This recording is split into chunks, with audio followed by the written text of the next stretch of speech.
All right, I hope you're ready to read the next chapters of our book, To the Future, Ben Franklin. So we are on chapter 3 called An Important Paper.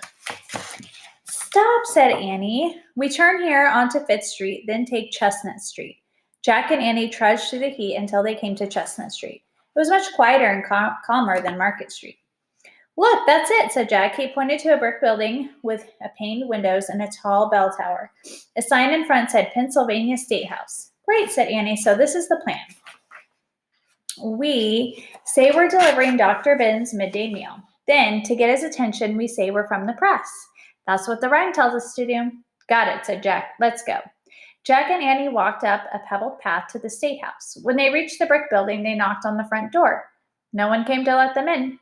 Annie tried to turn the door's handle, but it was locked. Looking around, Jack noticed that all the windows were closed. Most of the blinds were drawn. No one's here, he said. He felt sweaty and tired from the humid heat. We came here for nothing. Darn, said Annie. Maybe we should go back to Dr. Ben's house and wait for him there. Suddenly, the door swung open. A guard in a blue jacket and white pants stood before them. He looks like a soldier from the American Revolution, Jack thought.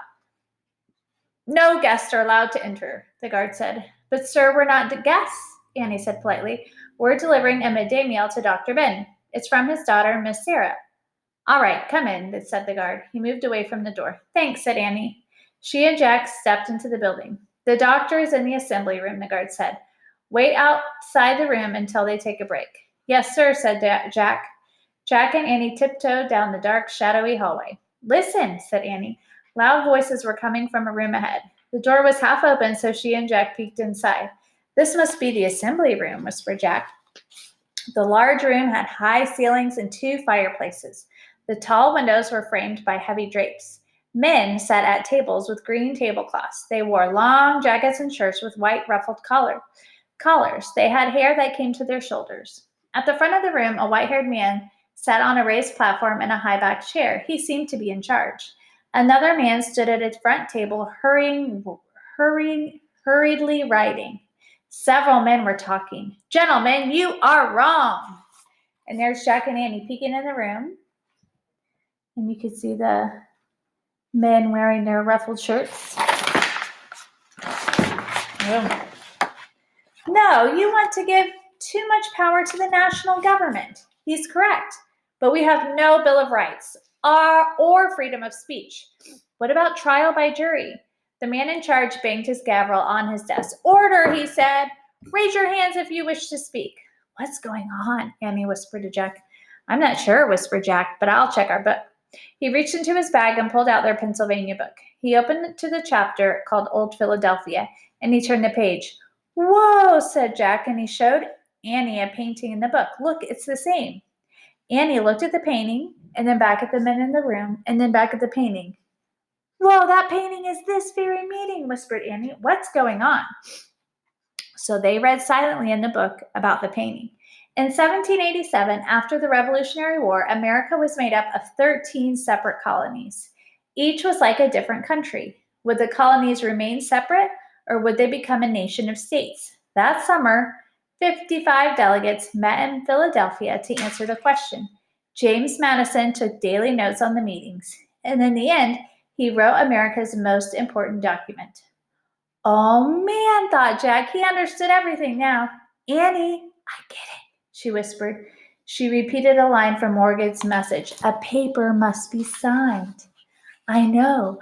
Right now, in that room, they're creating the U.S. Constitution. The Constitution? That's a big deal, whispered Annie. A huge deal, said Jack. Him and Annie kept reading. The document was the United States Constitution. It contained the basic laws that defined how the American government works. The Constitution created the presidency, the Supreme Court, and the Congress. James Madison's work made him known as the father of the Constitution. Besides Madison, some of the most famous delegates there were General George Washington, Alexander Hamilton, and Dr. Benjamin Franklin. Dr. Ben, said Jack. I think I see him, whispered Annie. Where? There, the old man with the glasses, look. Annie pointed to an older man with wispy gray hair and glasses. He was wiping his face with a handkerchief. Yes, whispered Jack, that is Dr. Benjamin Franklin. So now they finally realize who Dr. Ben is. And that takes us to chapter 4, How Strange. I would love to travel back in time to meet some of those famous people from American history. That'd be so cool. How strange. Oh, Benjamin Franklin, Annie whispered. I can't believe it. I know, I've seen him on posters at home. For a show at the Little Theater, Benjamin Franklin in Paris? Right, said Jack. The gardener was making sense after all, he thought. Jack knew about Benjamin Franklin. He knew he was a scientist, an inventor, a diplomat, a writer, and almost anything else you could think of. Where's George Washington in there? Whispered Annie. He must be in front, said Jack, and he pointed to the white-haired man in a high-back chair on the platform. The general was much older than he was when they had met back in 1776, but he still looked strong and powerful. I wonder if he'll remember us, whispered Annie. I hope he doesn't, said Jack. He's a lot older, but we're not. That would be hard to explain. The man writing must be James Madison, said Annie. She pointed to the small, thin man writing at the front table. George Washington banged his gavel again and rose from the chair. We must stop now, he said. Let's put aside our differences and let's enjoy a meal together. The delegates began rising from their chairs. Some were still grumbling and shaking their heads. George Washington walked over to Benjamin Franklin. Ben leaned on his walking stick as the two men spoke quietly. Let's go, said Annie. Wait, said Jack. We need to plan what to say to him. But before he could stop her, Annie already hurried across the room with Ben's food basket. Oh, man, thought Jack, following her. Ben caught sight of them. Hello, children, he said with a friendly smile. George Washington looked startled when he saw Jack and Annie. Have we met before? He asked in a deep voice. Actually, Annie started, but then stopped.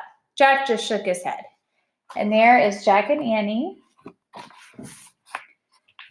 And you can see looking at Ben Franklin. And then in the background, you can see George Washington there too. George Washington and Ben Franklin. I know, said George Washington. You remind me of two children that I met during the war. How strange. Really, said Annie. Oh, yes, they were remarkable, said George Washington. But that was 11 years ago. They would be grown by now. I've thought of them so often. Jack glanced at Annie, trying to hide a smile. What can we do for you, children? Ben asked. Sir, we brought you your midday meal. It's from your daughter, Sarah. And she held out the basket of food. Oh, well, thank you, said Ben, chuckling. And he set down the basket at the nearest table. Celery and cabbage, no doubt. Sarah's always trying to keep me eating healthy. George Washington smiled. Enjoy your meal, my friend, he said to Ben. If you prefer some steak and pie, come join us over at the tavern. With a nod to Jack and Annie, George Washington left them. Tell me, how did you happen to deliver my meal today? His eyes were bright with curiosity. I was expecting Louis. Well, Louis was supposed to bring it, said Annie, but he went swimming. So we told John we would do it. How kind of you. And what are your names? Jack and Annie, said Jack. Well, thank you very much, Jack and Annie. And good day to both of you. As Ben started to walk away, Jack remembered Morgan's message. Sir, we're from the press. Ben whirled around. The press? The Gazette? Yes, said Jack, answered. He didn't know what the Gazette was, though. No. Oh, dear, no, whispered Den. The Gazette is sending children to report on us? He looked around anxiously. We must leave at once. Quickly, follow me. Using his walking stick, Ben hobbled to the doorway of the assembly room. Jack was so confused. What had they done? Sir, he said as they were rushed down the hallway after Ben. We're actually quiet. Not here. Not another word. That way, out back, Ben said. Using his cane, he hurried to the back of the State House. This way, come with me, he said. He opened the door and stepped outside. Jack and Annie followed Ben Franklin into the burning summer heat. And there they are, leaving the building in the alleyway. And that takes us to chapter 5, called Lightning Rod Ben. I wonder why Ben is so worried, thinking that they're from the press. Very strange. You'll have to tune in tomorrow to find out. Hope you have a great day, friends. Love you, and I'll see you tomorrow. Bye.